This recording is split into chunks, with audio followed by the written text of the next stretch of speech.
if someone is drowning and a dog is drowning, she will pick the dog to save the dog before saving the human being. I'm like, really, sister?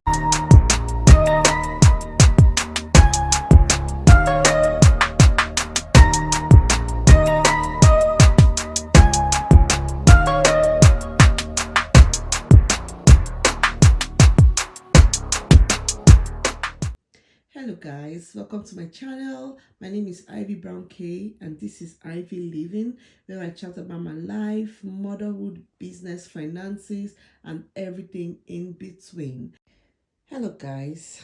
So it's been quite a while, I know. I've been saying, oh, I'll post a video, I'll make a video, but I just keep procrastinating and I just can't ever get like the perfect moment. But I'm like, well, the perfect moment will never come, so I might as well just get on with it.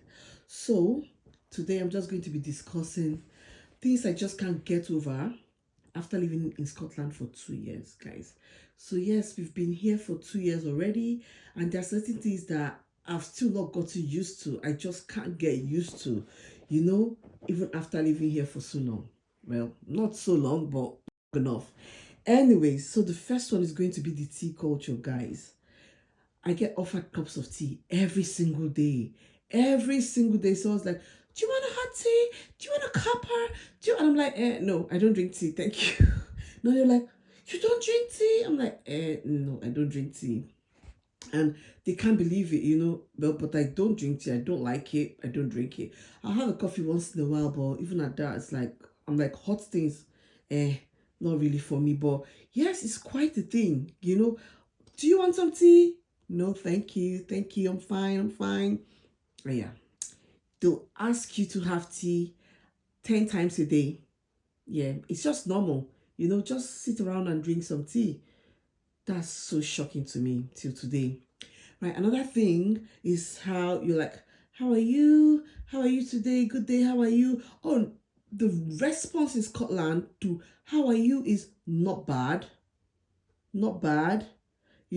How are you? Not bad. I'm like, or you'd be like, oh, good day, how are you today? So I'm okay, not too bad. I'm like, how bad? Because as in Nigeria, like, how are you? Oh, I'm fine, I'm great. We are more like optimistic in our responses, but here it's like, not too bad. I'll be like, is it just bad enough? But yeah, that's just it. They're like, oh, not bad. I'm like, are you expecting it to be bad? Are you expecting it to be bad? But yeah, that's just the response. That's what they're used to, like, oh, how are you? I'm not too bad. And then, of course, we go around to whine about the weather. Well, they do because I don't. But yeah, that's the thing here. Meanwhile, in Nigeria, like, how you doing now? I'm fine. Oh, I'm great. Thank God. We are more upbeat and more optimistic in our responses over at home. And so when I'm like, how are you? And they're like, oh, I'm great. And they're like, oh, someone's happy, Yeah, but I am great. So yeah, that's another thing, like, I haven't gotten over. When they reply and tell me not bad, I'm like, how bad? How bad? Not too bad.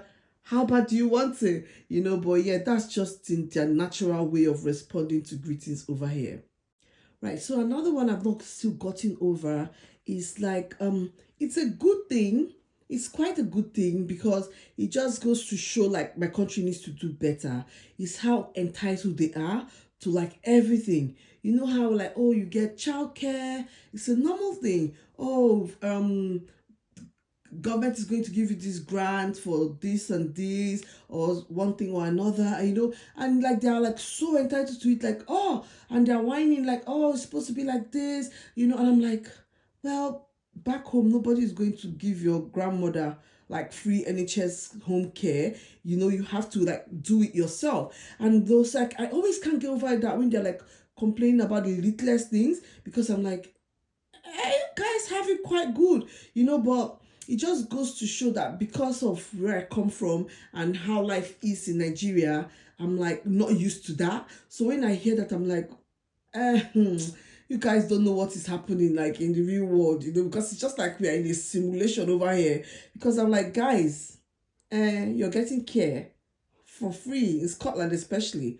Don't complain, because you really have it good. But it only just goes to show like that's like something that's basic and like human, basic, But me, I see it from a different viewpoint of like, you're getting it. You should be thankful. But then I think maybe when I'm here for like 20 years, then I'll start to feel that way. But for now, I just can't get over it.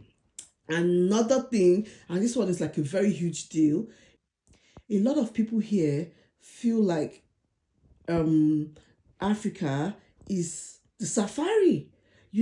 Like, oh, Ivy, giraffes, oh, Ivy, hippos, and this one and down. Like, guys, it's not like I'm feeding giraffes in my backyard back home, but they don't get it. They're like, oh, that's what they see of Africa, giraffes and zebras running across brown dust and things like that.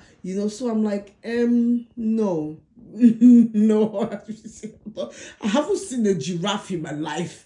I'm like, oh, so do you see? I'm like, no, that's not how it works, Yeah, so I just can't get over that. If I tell you the amount of times, I'm like, no. No, I haven't. No, I don't have this in my backyard. No, we don't have zebras running around our house. Oh no, we don't live with lions. It's like ridiculous. It's ridiculous. Another thing also is the fascination with like our hair. Oh God, right now this is the hair I have on, and then I walk and oh, they're like touching my hair. Can I feel that? Oh, so lovely. Oh, so the ones I would even ask is they're good. A lot of people just be like touching it. I'm like, don't touch me, but yeah, I just see the fascination like with like, oh, hair and things like that. I'm like, it gets very, very tiring.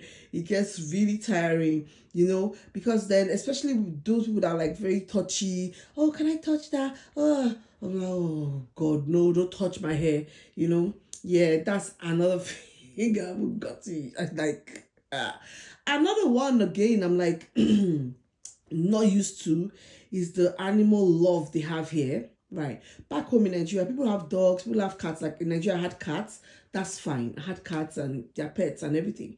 But here, I've had a conversation with someone where she told me how if someone is drowning and a dog is drowning, she will pick the dog to save the dog before saving the human being. I'm like, really, sister? And she's like, yes, because oh, dogs are so this, oh, that, so that. I'm like, really? So if someone is drowning, you'd pick to save a dog than to save a human being? And she's like, yes, because she feels like, oh, dogs are innocent and her dogs have done well. I'm like, as far as you can understand that another person will see you drowning and choose to save a dog, because I can't understand it. I feel like it's like losing some sort of your humanity for you to be like, oh, I prefer dogs to human beings. Oh, that's fine. But then you see a dog drowning and you see a human being drowning, and then you're like, oh, that's fine. I'll just pick the doggy and let you drown. No, not good. No.